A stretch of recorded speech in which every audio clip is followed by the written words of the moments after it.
ఓం నమ శివాయ. శ్రీ విష్ణు రూపాయ నమః. ఈరోజు మీనరాశిలో పుట్టిన వారికి ఒకవేళ వాళ్ళ జీవితంలో తెలుసో తెలియకో ఏదన్నా అప్పులు చేసి ఉంటే ఆ అప్పులు తీరిపోవాలంటే మీనరాశి వాళ్ళకి ఏమి చేయాలో, ఏమి చేస్తే వాళ్ళకున్న అప్పులన్నీ తీరిపోయి వాళ్ళ జీవితం అంతా ప్రశాంతంగా ఉంటుందో మనం ఇప్పుడు తెలుసుకుందాం. అయితే మీనరాశి, ఈ రాశికి చాలా ప్రత్యేకత ఉంటుంది. ఈ రాశిలో పుట్టినవారు మహా తెలివైన వాళ్ళు. కొంచెం తొందరపాటు ఎక్కువ, చురుకుదనం ఎక్కువ, స్పీడ్ ఎక్కువ, ఆలోచన తక్కువ, నమ్మకం ఎక్కువ. అందరినీ నమ్మేస్తారు మీనరాశి వాళ్ళు.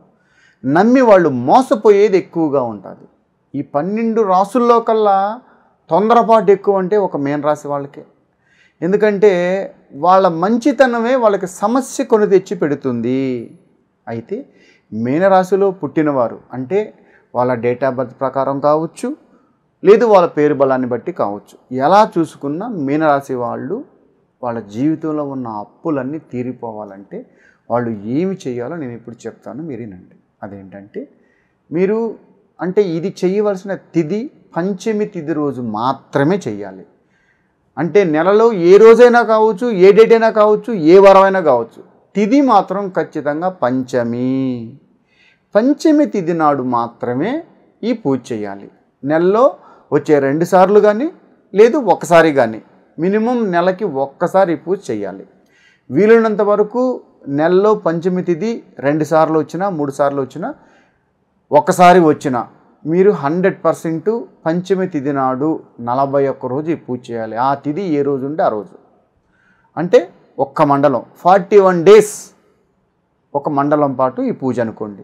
ఈ 41 రోజు మీరు క్యాలెండర్లో టిక్ కొట్టి పెట్టుకొని పంచమి తిథి ఏ రోజు వస్తుందో అది చూసుకొని 41 రోజులు వచ్చే పంచమి నాడు మీరు ఈ పూజ చేయాలి. ఏం చేయాలి అంటే మీరు పంచమి తిథి ఈరోజు ఎగ్జాంపుల్ అనుకోండి, మీరు పొద్దున్నే నిద్రలేసి తలస్నానం ఆచరించి బ్లాక్ డ్రెస్ కాకుండా ఏ డ్రెస్ అయినా వేయండి. వేసిన తర్వాత ముందుగా మనకు కావలసింది గోధుమ పిండి, అలాగే పాలు, అలాగే బెల్లం తురుము. ఇవి 3 కలిపి ముద్దగా చేసుకొని వాటిని మీరు 2 ప్రమిదలుగా తయారు చేసుకోవాలి. అంటే గోధుమ పిండి, పాలు, అవి ఆవు పాలైనా పర్వాలేదు, గేదె పాలైనా పర్వాలేదు, కొద్దిగా బెల్లము తురుము, ఇవి 3 కలిపి మీరు 2 చిన్న ప్రమిదల్లా తయారు చేసుకొని దేవుడి దగ్గర పూజ అయిపోయిన తరువాత ఈ పూజ మొదలు పెట్టాలి. అలా తయారు చేసుకున్న 2 ప్రమిదల్లో మీరు ఆవు నెయ్యి పోసి 2 ఒత్తులు కలిపి ఒక ఒత్తిగా వేసి తమలపాకు పెట్టి తమలపాకు పైన ఈ ప్రమిద పెట్టాలి.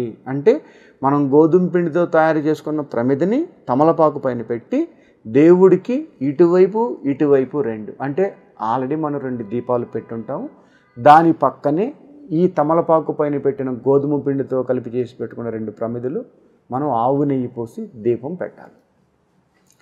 ఇలా 41 రోజులో పంచమి తిథి ఎన్నిసార్లు వస్తే అన్నిసార్లు 41 రోజు మండలం ఈ పూజ అంటారు.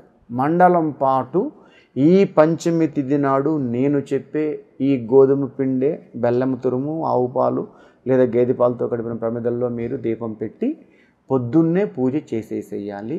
బ్రాహ్మీ ముహూర్తం అయితే ఇంకా మంచిది.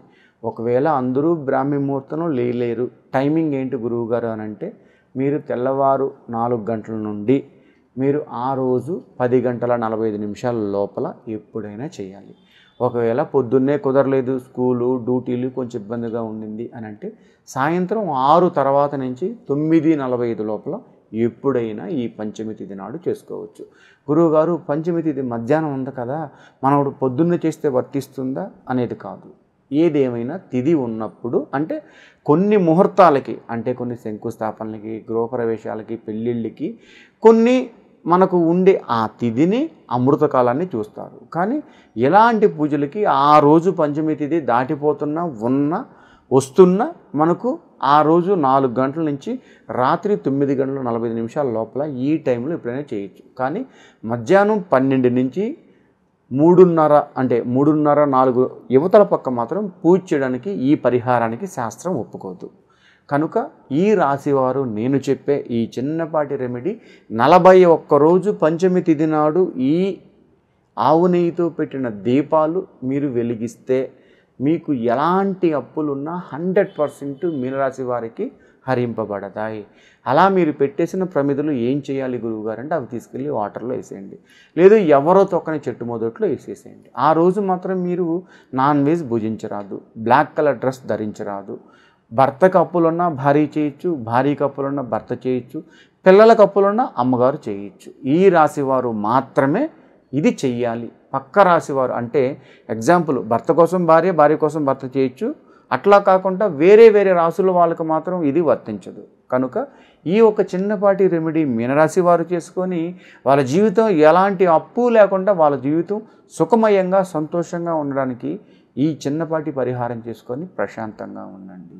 అయితే ముఖ్యంగా మీనరాశి వారు ఈ పరిహారం చేస్తున్నప్పుడు మీరు ముఖ్యంగా గుర్తుపెట్టుకోవాల్సింది ఏంటంటే, అంటే పంచమి నాడు మనం పూజ చేస్తున్నప్పుడు ఆ రోజు బ్లాక్ కలర్ డ్రెస్ ధరించకూడదు. అలాగే ఇది మండలం పూజ అంటారు, అంటే ఇది దీక్ష లాంటిది ఒక్క మండలం. ఈరోజు అంటే పంచమి రోజు కాకుండా మిగతా రోజుల్లో మీరు ఏదైనా నాన్ వెజ్ భుజించే వాళ్ళు అలవాటు ఉన్నవాళ్ళు తింటే మీరు తినొచ్చు, తింటామంటే అది మీ ఇష్టం. కానీ మీనరాశిలో ఉన్నవారు ఈ పరిహారం చేస్తున్నప్పుడు మీరు 100% చేప తినకూడదు. ఎందుకంటే నేను ఈ పరిహారం చెప్తున్నప్పుడు ఆ రాశి వారు ఈ రెమెడీ చేయాలని చెప్తున్నాను. అంటే ఈ మీనరాశి దేనికి వర్తిస్తుంది? చేపకు వర్తిస్తుంది. అంటే ఈ మీనరాశి వారు ఆ మండలం పాటు ఫిష్ భుజించరాదు, తినరాదు. ఇప్పుడు గురువుగారు ఎగ్జాంపుల్ మా ఆయన గారిది మీనరాశి, ఆయన కదా తినకూడదు, నేను పూజ చేస్తున్నా నేను తినొచ్చు కదా అని అంటారేమో. మీ ఆయన గారికి భార్య గారికి నువ్వు ఎలాగో పూజ చేస్తున్నావో అది ఆయనకి వర్తించడానికే కదా. అప్పుడు ఆయన మీరు ఇద్దరూ తినకూడదు. కాదు గురువుగారు, మా ఆయనది మీనరాశి, ఆయన అప్పు తినడం కోసం పూజ చేసుకుంటున్నాడు, నేను తినొచ్చా? ఆయన పూజ చేసుకుంటున్నప్పుడు తన జీవిత భాగస్వామి భార్య గారు తినొచ్చు, తప్పు లేదు. ఈ పూజ అయిపోయిన తర్వాత మీరు తినొచ్చు అంటే యాక్చువల్లీ మీనరాశి వారు చేప తినుకుంటా ఉంటే మంచిది. ఇది మీరు గుర్తుపెట్టుకోండి. ఎందుకంటే మీ రాశిని మీరు భుజించినప్పుడు మీకు అనుకున్న పనులు, మీకు కొన్ని ఆటంకాలు, ఆరోగ్యం సరిగా ఉండదని శాస్త్రంలో చెప్పబడింది. ఏ రాశి వారు అయ్యి ఉంటారో ఆ రాశిని తినకుంటా ఉంటే మంచిది. తప్పదు గురువుగారు, మాకు అలవాటైంది మేము తింటాం అంటే అది మీ ఇష్టం. కానీ ఈ మండలంలో మాత్రం ఈ దీక్ష చేస్తున్నప్పుడు మాత్రం అప్పు తీరాలని మనం ఏ పూజలో అయితే ఉన్నామో అప్పుడు మీరు ఖచ్చితంగా భుజించరాదు. కనుక వీలున్నంత వరకు దయచేసి ఈ మండలం పూజ అప్పు తీరాలి అని చేస్తున్నప్పుడు మాత్రం పొరపాటును కూడా మీరు ఫిష్ తినరాదు. ఒకవేళ మీకు ఏదైనా అవకాశం ఉంటే ఆ టైంలో ఎవరైనా చేపలు అమ్మేస్తున్నారు అంటే కొంతమంది అంటే విలేజ్లో కావచ్చు, టౌన్లో కావచ్చు, సిటీలో కావచ్చు, వాట్ ఎవర్ మేబీ ఆడైనా కావచ్చు, కొంతమంది చేపలు పట్టి లైవ్లో బతుకున్నట్టు కొన్ని అమ్ముతుంటారు.